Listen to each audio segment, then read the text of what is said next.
Dzień dobry Państwu, witam na kolejnym, drugim już spotkaniu. W naszym instytucie wiele rzeczy prostych jest niewykonalnych, natomiast rzeczy niemożliwe robimy od ręki. Na cuda należy troszkę poczekać, będziemy musieli poczekać dzisiaj jakieś 20 parę minut, by na naszych oczach został wykonany cud przedstawienia wielkich eksperymentów fizycznych w tak krótkim czasie. Wykonania tego cudu podjęła się pani profesor Ewa Rondio i czekamy z zapartym tchem. Dzień dobry Państwu. Słychać mnie tak, czy muszę mikrofonu używać? Słychać.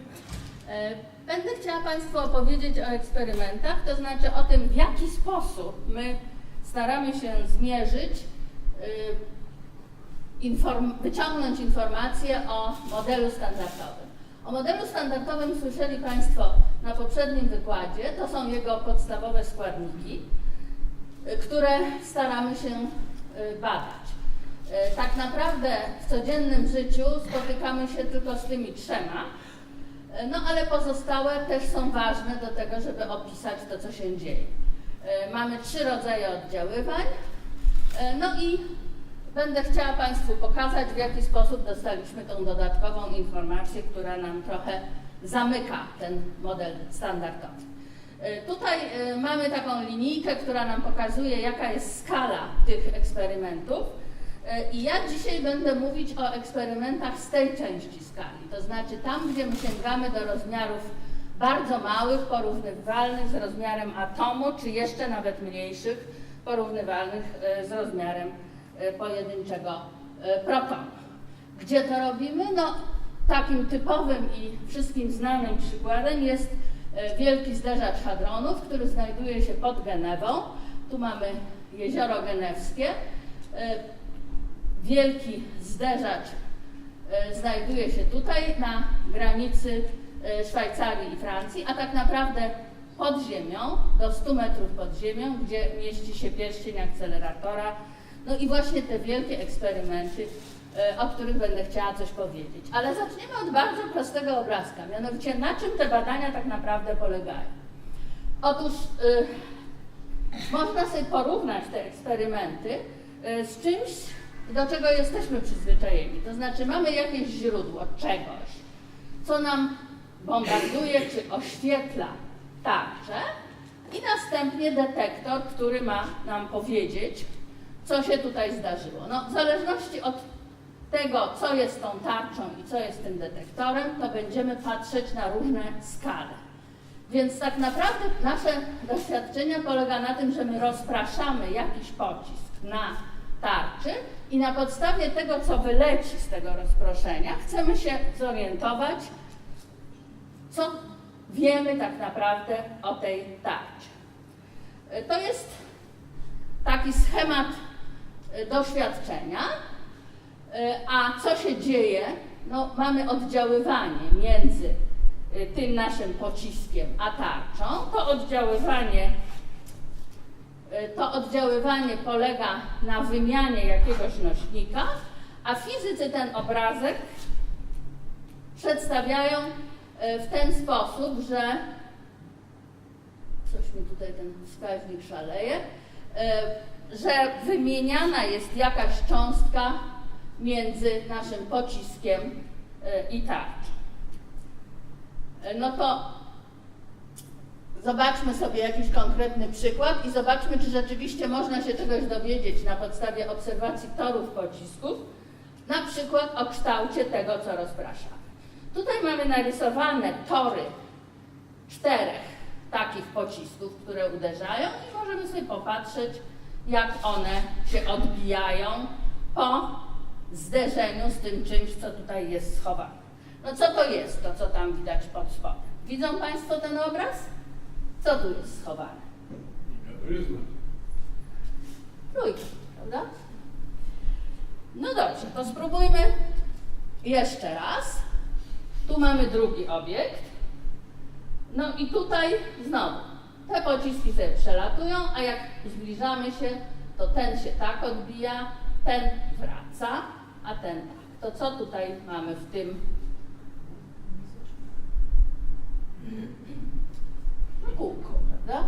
Więc widać, że można się czegoś dowiedzieć o kształcie na podstawie obserwowania toru tych pocisków. I takie właśnie doświadczenie zostało przeprowadzone w rzeczywistości. Mamy doświadczenie Rutherforda, czyli cząstki bombardujące padają na folię. No i znowu mamy narysowane tory, prawda?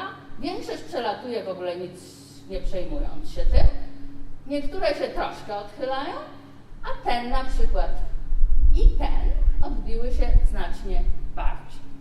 Czyli jakie możemy wyciągnąć wnioski z tego? No, po pierwsze, że w folii mamy dużo pustego miejsca, w tej folii, która tutaj jest ukryta, bo bardzo dużo przelatuje na wprost, ale po drugie, że mamy też takie obiekty, od których nasz pocisk się odbija całkiem mocno. Wobec tego mamy coś, co zostało nazwane jądrem atomowym, czyli obiekt, który jest twardy, od którego nasze pociski mogą się odbijać. Czyli tak wygląda obrazek wnętrza naszej folii. To mamy atomy, które mają jądro i które mają tą pustą przestrzeń wokół siebie. Więc widzą Państwo, że rzeczywiście w eksperymentach, w takich, w których bombardujemy badany obiekt, możemy się dowiedzieć o tym, albo jaki jest kształt, albo jaki jest skład tego, na czym rozpraszamy. No i rzeczywiście doświadczenie Rutherforda, które tutaj jest narysowane już nie tak obrazkowo i dziecinnie, tylko tak, jak ono naprawdę wyglądało, no to była wiązka cząstek, tarcza i następnie taki przesuwany obiektyw, który mierzył, ile pod jakim kątem obserwujemy. No i okazało się, że większość przelatuje bez rozproszenia, a im większy kąt, tym tych cząstek jest mniej. No i w ten sposób powstał model jądra atomowego. W podobny sposób my możemy, rozpraszając, badać obiekty dokładniej. To znaczy możemy, poza stwierdzeniem, że to jądro jest punktowe, możemy również starać się zbadać promień tego i fizycy zapisują to różnymi formułami, które mówią, że oprócz tego, że rozpraszamy jak na obiekcie punktowym, to mamy jeszcze jakiś form faktor, który nam opisuje rozkład na przykład ładunku wewnątrz jądra atomowego. No a potem, jak chcemy jeszcze bardziej skomplikować obrazek, no to przedstawiamy to na rysunkach. Na przykład na takim rysunku, z którego fizyk będzie umiał wyciągnąć przy pomocy takiej transformaty, jaki jest promień protonu, czy jaki jest promień jądra atomowego. Co więcej, im wyższa energia tej cząstki, którą rozpraszamy, tym głębiej zaglądamy do wnętrza. Czyli jeżeli będziemy chcieli zobaczyć atomy wewnątrz jądra, to będziemy patrzeć na to przy pomocy jakiejś fali. Jak chcemy zobaczyć, co jest wewnątrz protonu, to będziemy musieli zwiększyć energię albo, jak powie fizyk, zwiększyć przekaz czteropędu i wtedy nasza fala, która ogląda ten obiekt, tak jak w mikroskopie, ma mniejszą długość, wobec tego widzi obiekty, które są mniejsze. I w zasadzie to jest podstawa tych wszystkich eksperymentów. To znaczy, jak chcemy zobaczyć więcej, bardziej w środek, to musimy zwiększyć energię, zwiększyć przekaz pędu, no i wtedy będziemy widzieć na przykład składniki wewnątrz protonu. No to teraz jeszcze jedna komplikacja. Mianowicie w naszych zderzeniach nie zawsze jest tak, że jak my zderzamy jakiś obiekt z tarczą, to po zderzeniu zostaje nam ten sam obiekt i tarcza. W tych zderzeniach, kiedy zaczynamy mówić o bardzo wysokich energiach, to naprawdę nasze zderzenie wygląda w ten sposób, że zderzamy na przykład dwie truskawki, a wylatuje nam z tego cały kosz owoców. Mianowicie, jeżeli energia jest dostatecznie duża, to powstają obiekty, których nie było wcześniej. Czyli po zderzeniu mamy dużo różnych innych obiektów. Skąd one się biorą? Ano biorą się z tego znanego wzoru Einsteina, który mówi, że energia może być zamieniona na masę. Co to znaczy? No w tym wypadku to znaczy, że może być zamieniona na powstające konkretne cząstki. I tych powstających cząstek może być bardzo dużo. Tutaj mają Państwo analog tych truskawek i jabłuszek, mianowicie to jest obraz z detektora, który nam mówi, że tutaj się coś zderzyło, a widzimy masę wylatujących na zewnątrz cząstek. No i w ten sposób zaobserwowaliśmy kolejno, tu mają Państwo taki obrazek historyczny, jak pojawiało się coraz więcej obiektów, które w takich zderzeniach, w miarę jak rosła energia, były obserwowane. Czyli coraz więcej nowych obiektów, które tak na co dzień nie istnieją. No, gdzie to się dzieje? Wracamy nad Jezioro Genewskie i tutaj mamy ten zderzacz. Mówimy, że jego uruchomienie rozpoczęło nową epokę w badaniach podstawowych, mianowicie pojawiły się te wielkie eksperymenty, które są umieszczone na tym pierścieniu. W tych 4 punktach zderzają się protony z ogromną energią, no i mamy detektor. I teraz organizacja CERN istnieje od 1954 roku. Na początku było w niej 12 krajów, w tej chwili jest 24. Pracuje tam 2300 pracowników stałych, ale użytkowników jest ponad 11 000. Polska jest członkiem oficjalnie CERN-u od roku 1991, ale już wcześniej uczestniczyliśmy tam w eksperymentach. Tu mają Państwo listę krajów, obserwatorów, takie zestawienie. Budżet CERN-u pochodzi ze składek krajów członkowskich. No i tutaj widzą Państwo również wysokość naszej składki, która jest około 2% całego budżetu CERN-u. Ta składka jest proporcjonalna do dochodu narodowego, w związku z tym jak stajemy się bogatsi, to składka rośnie. No i teraz jak ten kompleks działa? To LHC to tak naprawdę nie tylko jeden wielki akcelerator, ale cały ich kompleks. Tu widzą Państwo kolejno, co się dzieje z protonami w tych akceleratorach. One są przyspieszane kolejno we wszystkich, wreszcie strzykiwane do tego największego pierścienia i tam się zderzają. Tu mają Państwo zdjęcie z uruchomienia, pierwszego uruchomienia akceleratora w 2008 roku. No to teraz przejdźmy do eksperymentów. Co taki eksperyment musi zmierzyć czy pokazać nam? Otóż ten eksperyment, tutaj na przykładzie eksperymentów Atlas i CMS, ma za zadanie zbadać cząstki, które wylatują z punktu zderzenia. Rozmiar eksperymentów mają Państwo tutaj pokazany obrazowo, bo tu jest budynek 5-piętrowy w CERN-ie, no a tutaj nałożone na to rozmiary eksperymentów Atlas i CMS, czyli 2 największych z tych, które sobie siedzą na pierścieniu. No i tutaj widać, że mamy przekrój poprzeczny takiego eksperymentu. Wiązki lecą pod kątem prostym do naszego ekranu. Protony nadlatują z 2 stron, zderzają się, no i wylatują te nasze różne nowe obiekty. I widać, że oba detektory mają tą samą zasadę budowy, to znaczy to są takie pierścienie różnych detektorów, które mają zarejestrować wylatujące cząstki i powiedzieć nam jak najwięcej o tym, co tam tak naprawdę powstało. Ile ich jest, jaką mają energię, w którą stronę lecą, no wszystko, co się da. No i żeby to wszystko, co się da zobaczyć, no to my musimy mieć różnego typu detektory. Pewnie o detektorach któryś kolejny wykład będzie, więc ja nie będę tu Państwu opowiadać, co i jak mierzymy, ale idea jest taka, żeby jak najwięcej o takiej przelatującej cząstce się dowiedzieć. Tak wyglądał hol detektora Atlas, zanim włożono tam detektor. Ta wielka hala. Tutaj mamy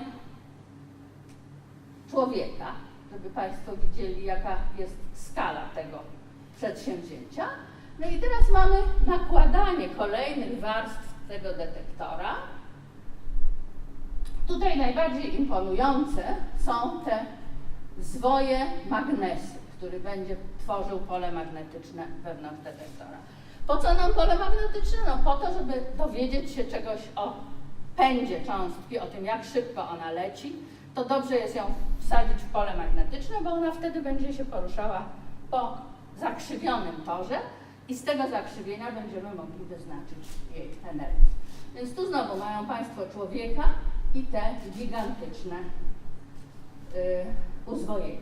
Tak wygląda detektor Atlas w środku. Tutaj mamy te uzwojenia, a tutaj część tak zwaną centralną, czyli różne detektory, które nam mierzą cząstki, zanim one uciekną w pole magnetyczne. Idea jest taka, że mamy tutaj te różne warstwy, cząstki powstają w środku, wylatują i w tych kolejnych warstwach uzyskujemy o nich jak najwięcej informacji. Tu mają Państwo zdjęcie takiej warstwy w naturze albo tutaj na następnym zdjęciu. Co się z tym wszystkim dzieje, prawda? Tutaj takie przykładowe zdarzenia.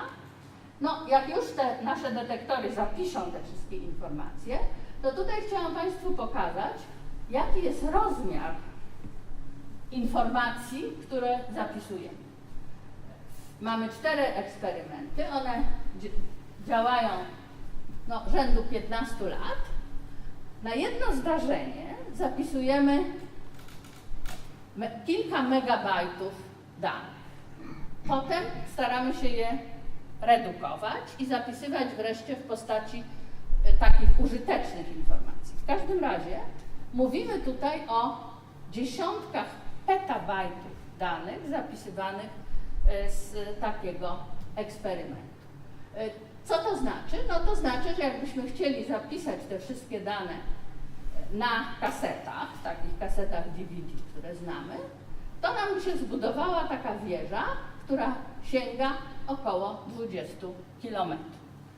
No więc tutaj mogą sobie Państwo wyobrazić, co to znaczy dla centrum komputerowego, które musi te dane obsługiwać. Zapisujemy je oczywiście w różnych miejscach i potem staramy się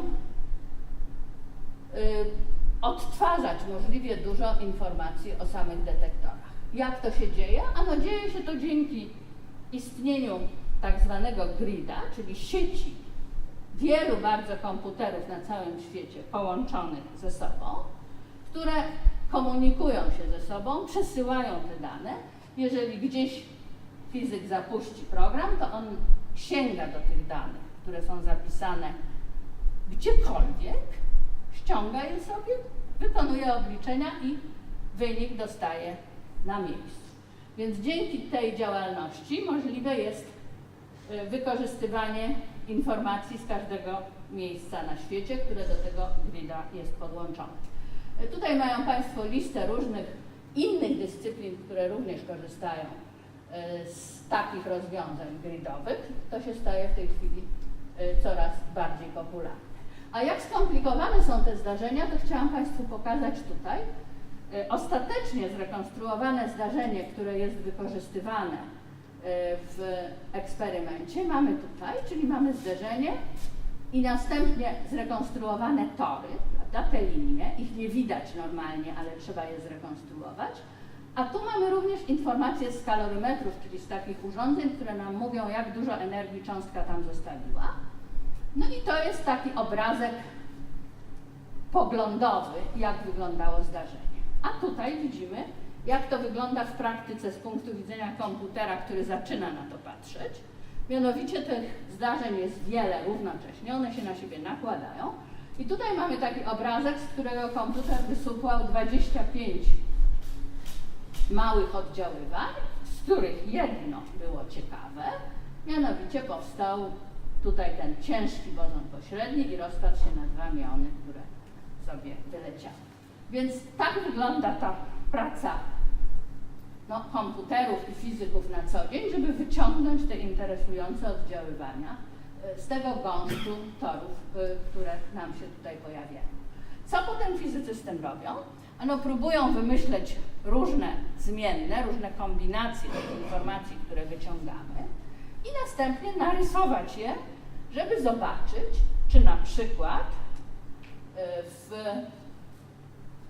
wielkości, która nam liczy pewne wybrane przypadki, występują jakieś zaburzenia, czy to jest linia ciągła. No i jeżeli takie zaburzenie występuje, to wtedy staramy się zobaczyć, co to mogło być. Czy to przypadkiem nie jest tak, że naprawdę powstała jakaś cięższa cząstka, która się następnie rozpadła, bo wtedy na tym naszym rozkładzie będziemy mieli taki garb. No i ten garb nie jest przypadkowy, to jest historyczny garb, mianowicie on pokazuje pierwszy wynik dotyczący istnienia tak zwanej cząstki Higgsa. Wszyscy pewnie przy okazji różnych wiadomości słyszeli, w 2011 i 2012 roku pojawiły się pierwsze informacje i to jest właśnie taki rozkład, który nam tą cząstkę Higgsa pokazuje. No to wobec tego do naszego obrazka na podstawie takiego wyniku z eksperymentu możemy dołożyć tą brakującą cegiełkę i powiedzieć, że tutaj rzeczywiście mamy cząstkę Higgsa. Czyli eksperyment dostarczył nam danych, z których potem udało się wyciągnąć informację, która do tych cegiełek modelu standardowego coś dołożyła. Ale żeby Państwo nie sądzili, że wszystkie eksperymenty, wielkie eksperymenty w fizyce wyglądają tak samo, to pokażę Państwu jeszcze dwa eksperymenty, które wyglądają zupełnie inaczej i które dotyczą tej części modelu, mianowicie neutron. Tutaj mają Państwo informację o eksperymencie, który wygląda zupełnie inaczej. Mianowicie to jest olbrzymi zbiornik wypełniony wodą o rozmiarach no, imponujących, bo to jest powiedzmy 30 na 30 metrów. Woda jest bardzo czysta, a zbiornik obłożony jest detektorami światła. Czysta woda w środku, a na ścianach takie detektory. Tutaj mają Państwo zbliżenie i pracujących ludzi przy detektorach, a żeby Państwo sobie zdawali sprawę z tego, jak duży jest taki pojedynczy detektor, to tutaj zdjęcie pojedynczego detektora z ludźmi, którzy go montują. No i taki detektor jest nastawiony na wykrywanie właśnie oddziaływań neutrin, które jak wyprodukują jakieś cząstki w swoich oddziaływaniach z wodą wewnątrz detektora, to te cząstki świecą i wobec tego światło może nam pokazać, co tam tak naprawdę powstało. A detektor może być jeszcze większy i przykładem takiego jeszcze większego detektora jest detektor IceCube, który jest zlokalizowany na biegunie południowym, czyli tak wygląda obszar nad detektorem, tu oświetlony zorzą polarną. Natomiast pod tą warstwą mamy detektor, który tak naprawdę polega na tym, że mamy wywiecone, a właściwie wytopione gorącą wodą takie głębokie kanały, do których wpuszczane są takie sznurki z detektorami światła. I ta czynna część detektora, czyli ta, w której jest wykonywany pomiar, znajduje się ponad 2 km pod lodem, żeby odciąć w miarę możliwości różne tło i mierzymy cząstki tutaj w tej części. Tu mają Państwo wieżę Eiffla, żeby się zorientować, jaki jest rozmiar czegoś takiego. Więc eksperyment jest rzeczywiście wielki w sensie rozmiarów, a jest wielki dlatego, że te cząstki oddziaływują bardzo rzadko, więc jakbyśmy nie mieli dużego rozmiaru, to byśmy musieli strasznie długo czekać, żeby cokolwiek zobaczyć. Tutaj mają Państwo ciekawy przypadek w takim detektorze, który prawdopodobnie mówi nam coś o takich źródłach szybkich cząstek w kosmosie, w których centrum jest czarna dziura. Więc jest jeszcze o czym opowiadać na następnych spotkaniach. Dziękuję. Dziękuję bardzo. Cóż, jeśli nie będziecie mieli Państwo pytań dotyczących tego, kiedy wielki eksperyment powstanie jakiś w świerku, to wszystkie inne pytania w tej chwili mogą być zadane. Słuchamy. Wszystko było jasne? Mam nadzieję. Proszę. Pytanie naszych polskich naukowców w eksperymencie ostatnim w CERN-ie? W CERN-ie uczestniczymy w 3 z tych 4 eksperymentów. Nie wiem, czy to dobrze, czy źle, ale tak jest. W CMS-ie, w Alicji, który jest eksperymentem dedykowanym dla zderzeń nie protonów, ale jąder atomowych, i w eksperymencie LHCb, który szczególnie zajmuje się badaniem symetrii w fizyce. O symetriach było trochę na poprzednim wykładzie, więc to jest eksperyment specjalnie nastawiony na badanie symetrii i na poszukiwanie efektów spoza modelu standardowego.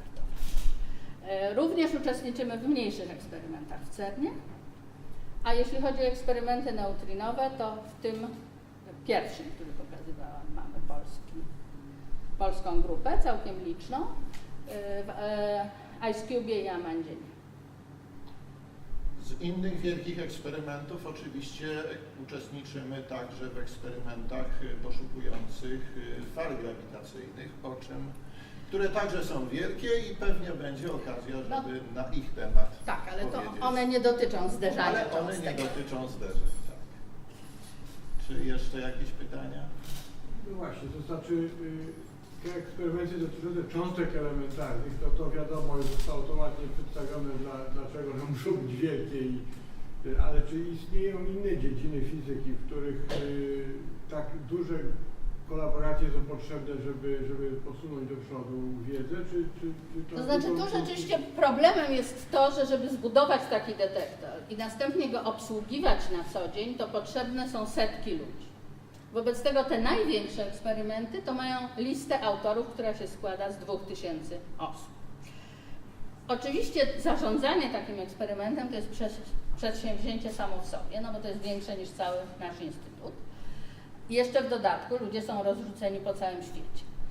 W tej chwili pojawia się coraz więcej dziedzin, które też zaczynają mieć coraz bardziej skomplikowane urządzenia i potrzeby. Pierwszą dyscypliną, w której to się pojawiło i właściwie już funkcjonuje, to jest astrofizyka. Wszystkie duże obserwatory też mają setki uczestników, ale przenosi się to również na przykład na medycynę. Badanie genomu to jest taki przykład, gdzie no, ta współpraca prowadząca badania też zaczyna liczyć tysiące osób.